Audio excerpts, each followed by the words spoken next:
No dia 2 de março de 2025, os brasileiros entraram em festa com a vitória de Ainda Estou Aqui como melhor filme internacional no Oscar.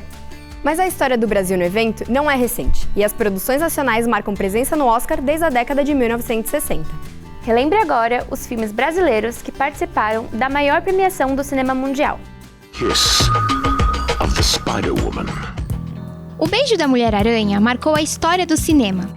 Uma produção internacional que teve a participação de brasileiros e foi dirigida por Hector Babenco, cineasta naturalizado no Brasil. É considerado o primeiro filme independente indicado ao Oscar de melhor filme. Antes de Cidade de Deus e Ainda Estou Aqui, ele já brilhava nas premiações e rendeu a William Hurt o Oscar de melhor ator. I want to thank the courageous people in Brazil with whom I made this film. Saudade, Brasil. O Brasil tem toda uma história, né, com o Oscar, né? Em diversos momentos o Brasil, filmes brasileiros ou brasileiros foram indicados ao Oscar. E é uma história que muitas vezes não é muito conhecida, né? Ainda não comi hoje, não vou comer até que abra a porta. Já em 1963, tem um filme brasileiro indicado ao Oscar de melhor filme de língua estrangeira, que é O Pagador de Promessas. É muito interessante a gente olhar para esse filme, porque, de fato, eu considero o filme do Anselmo Duarte como o grande inaugurador do cinema moderno brasileiro. Mas só 33 anos depois, o Brasil retornou ao Oscar na categoria de melhor filme internacional, com O Quatrilho, em 1996. Porém, a obra de Fábio Barreto acabou perdendo para a excêntrica família de Antônia, da Holanda. Já em 2 anos seguidos, em 1998 e 1999, foi a vez de O Que É Isso, Companheiro, de Bruno Barreto, e Central do Brasil, de Walter Salles, concorrerem a melhor filme internacional. Já em 2001, Uma História de Futebol, de Paulo Maclini, participou da premiação, concorrendo como melhor documentário em curta-metragem. Além disso, a indicação de Central do Brasil foi histórica, já que era a primeira vez que uma brasileira concorria ao Oscar de melhor atriz, com Fernanda Montenegro. O Central é um desses filmes que não só eu acho que foi um marco artístico de sucesso, de encantar as pessoas, mas era um momento em que o cinema brasileiro estava fora do mercado mundial de cinema. Assim que aquela ditadura acabou, foi um momento de respiro para os diretores e para as diretoras que falaram, agora sim, agora a gente pode falar do Brasil como ele é. E a gente fazendo o roteiro, a gente tinha a sensação de que estava fazendo uma coisa muito especial. Então ele é um filme que a minha sensação é que ele já nasceu um pouco iluminado e cada etapa foi mantendo aquele nível de iluminação, se é que a gente pode dizer assim. Desde moleque, eu sempre quis ser fotógrafo. Em 2004, Cidade de Deus, então, foi indicado a 4 categorias no Oscar, que foram melhor edição, né, que é a melhor montagem, melhor fotografia, melhor direção e melhor roteiro adaptado. Ele é muito inovador. Ele é inovador pra gente em 2025. Imagina para o começo dos anos 2000. Na época foi um marco e continua sendo um marco até hoje. Esse filme é muito bem feito, esse filme é muito bem editado. Foi assim adaptado de uma maneira primorosa por Fernando Meirelles. Em 2012, Carlinhos Brown e Sérgio Mendes foram indicados a melhor canção original por Real in Rio, da animação Rio. E em 2016, o Brasil fazia história novamente. O filme O Menino e o Mundo, de Ale Abreu, foi a primeira produção animada nacional a concorrer à categoria de melhor animação.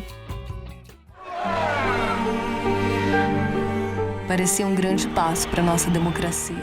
Você tem, por exemplo, teve nos últimos anos bons documentários que foram indicados, como Democracia em Vertigem, da Petra Costa, né, filme importante.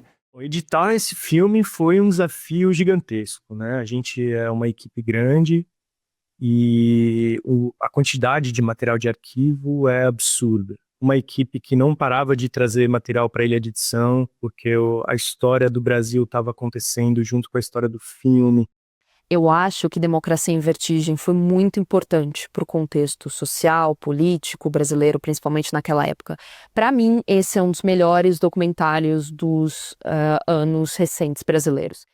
E aí a gente ficou na lista final dos 5 concorrentes ao Oscar de melhor documentário do Oscar de 2020.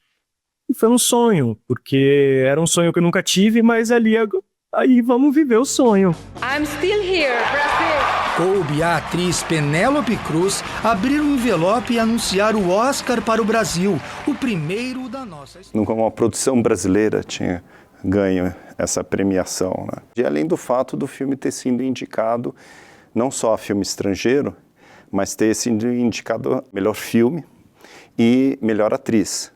É um filme que, além de tudo, desperta esse sentimento de brasilidade. Então, mais do que ser uma celebração, porque temos um filme novamente aí, tem a ver com uma coisa que falta ainda a nós brasileiros, que é nos tornarmos os sujeitos e não os objetos de histórias contadas por outros e feitas por outros. Para além das produções nacionais indicadas, o Brasil já marcou presença no Oscar em diferentes cenários. Carlos Saldanha é uma das principais referências na animação mundial. O brasileiro foi co-diretor e diretor de obras indicadas ao longo da premiação, como A Era do Gelo, Gone Nutty e O Touro Ferdinando. Por outro lado, também houve o caso de coproduções nacionais, em que as indicações passaram para outros países, como nos documentários Lixo Extraordinário e O Sal da Terra, que tiveram brasileiros envolvidos em sua produção.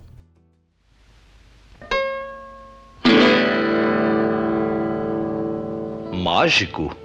Por que fala? O Oscar de melhor filme de língua estrangeira em 1960, que é o Orfeu do Carnaval, ou Orfeu Negro, né? Hoje é mais chamado de Orfeu Negro, que é o nome original dele.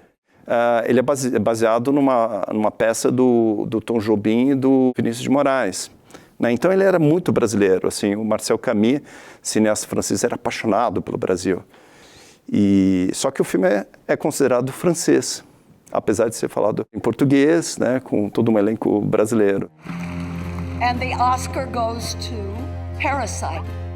Eu acredito, sim, que nesse momento a academia vem passando por um processo de internacionalização maior, né? Quer dizer, a gente vê que há um interesse em se mostrar mais aberta a diferentes produções. O cinema brasileiro, para ele, né, ter um movimento mais forte internacional, é complicado você dizer se tem uma fórmula específica, né? A gente vive de muitas fases, né? Um pouco como o país, a gente não consegue escapar da nossa realidade, né? Eu acho que o principal passo da indústria cinematográfica que ela precisa, né, para impulsionar os filmes nacionais aqui dentro e lá fora, é dinheiro. Você precisa investir em propaganda, você precisa investir em marketing. Não adianta você ter um filme bom, com atores bons, com boa direção. Ai, olha só que bonitinho o meu filme, gente, vejam. Não é vejam. Ninguém vai ver o seu filme porque você falou que ele é bom. Você precisa de um dinheiro investido diretamente em publicidade. Agora, ter muito dinheiro e não ter estudo, escolas, instrução, povo informado, a gente vai cair em outros equívocos. Eu acho que a educação audiovisual é central para que a gente crie público para os filmes. Cinema é uma das coisas mais difíceis, né, de navegar pelo mundo, né? Você precisa apostar em muitos cavalos para acertar poucos, porque é assim. E não tem uma fórmula. Quando isso tudo se junta e a mágica acontece, não é tão previsível. Você tem que aumentar as possibilidades de que essa mágica aconteça.